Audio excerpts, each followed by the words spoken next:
సికింద్రాబాద్లోని doctor Narayana college of hotel మేనేజ్మెంట్లో 100% job guarantee 966365 ఎక్కడ నెగ్గాలో కాదు ఎక్కడ తగ్గాలో తెలిసిన వాడే పవన్ కళ్యాణ్. అసెంబ్లీలో జనసేన ఎమ్మెల్యేలు ఉండాలన్న ఆయన కల నిన్నటితో తీరిపోయింది. ఏపీలో కూటమి గెలుపులో పవన్ కళ్యాణ్ది కీ రోల్. ఇలాంటి విజయం కోసమే పవన్ పరితపించారు. దానికోసమే ఎన్నో మెట్లు దిగారు. ఎన్నో విమర్శలు నవ్వుతూ స్వీకరించారు. టీడీపీ కూటమి కట్టడం, 3 పార్టీల మధ్య సమన్వయం, ఓట్ల బదలాయింపు వంటి విషయాల్లో పవన్ చూపిన చొరవ మరువరానిది. చివరికి పవన్ పన్నిన వ్యూహమే కరెక్ట్ అయింది. 21 స్థానాలతో ఏం చేస్తారు అన్న వాళ్ళకి తాను ఏం చేయగలనో చేసి చూపించారు జనసేనాని.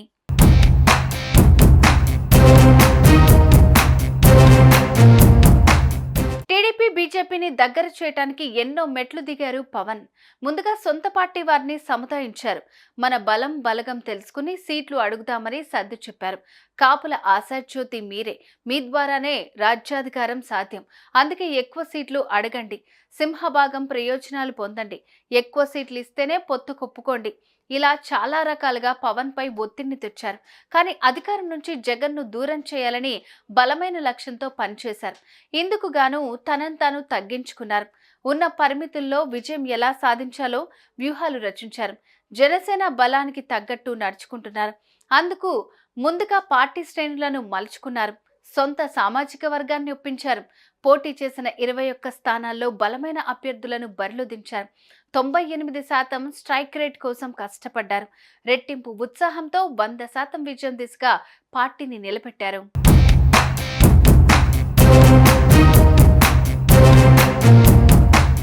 వైఎస్ఆర్ కాంగ్రెస్ పార్టీ మొత్తం 175 అసెంబ్లీ, 25 పార్లమెంటు స్థానాలకు ఒంటరిగా పోటీ చేసింది. కేవలం 11 అసెంబ్లీ, 4 పార్లమెంటు స్థానాలను గెలుచుకుంది. ఇక పొత్తులో భాగంగా టీడీపీ 144 అసెంబ్లీ స్థానాల్లో పోటీ చేసి 135 చోట్ల గెలిచింది. 17 లోక్సభ సీట్లలో పోటీ చేసి 1 కోల్పోయింది. బీజేపీకి 10 అసెంబ్లీ స్థానాలు కేటాయిస్తే 8 చోట్ల విజయం దక్కింది. 6 లోక్సభ స్థానాలు తీసుకుని 3 మాత్రమే గెలిచింది. ఇక జనసేన విషయానికి వస్తే జనసేన పార్టీ 21 అసెంబ్లీ, 2 లోక్సభ స్థానాల్లో పోటీ చేసింది. పోటీ చేసిన ప్రతి స్థానంలోనూ జనసేన విజయఢంకా మోగించింది. మొత్తం 21 అసెంబ్లీ స్థానాల్లో పోటీ చేసిన ఎమ్మెల్యే అభ్యర్థులు, 2 లోక్సభ స్థానాల్లో పోటీ చేసిన ఎంపీ అభ్యర్థులు విజయం సాధించారు. ఇంతటి విజయాన్ని పవన్ కళ్యాణ్ కూడా ఊహించి ఉండరు. పోటీ చేసిన స్థానాలన్నిట్లో 100% విజయం సాధించి జనసేన అరుదైన ఘనత సొంతం చేసుకుంది. 100% స్ట్రైక్ రేటు జనసేనదేనంటూ క్రికెట్ పరిభాషలో ఈ విజయాన్ని ఎంజాయ్ చేస్తున్నారు జన సైనికులు.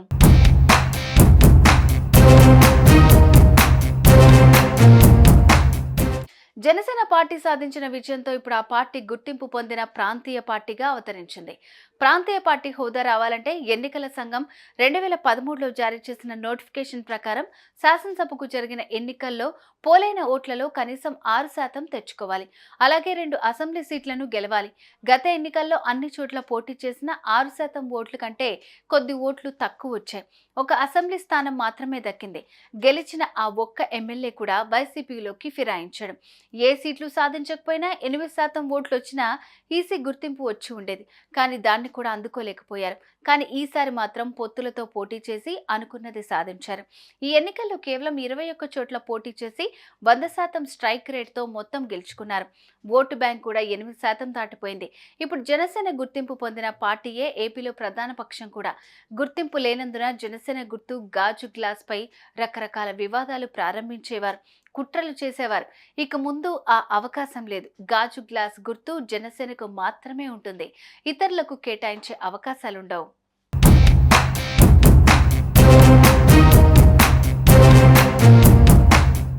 సుమన్ టీవీలో మీ పర్సనల్ అండ్ బిజినెస్ ప్రమోషన్స్ కోసం కింది నెంబర్కి కాంటాక్ట్ చేయండి.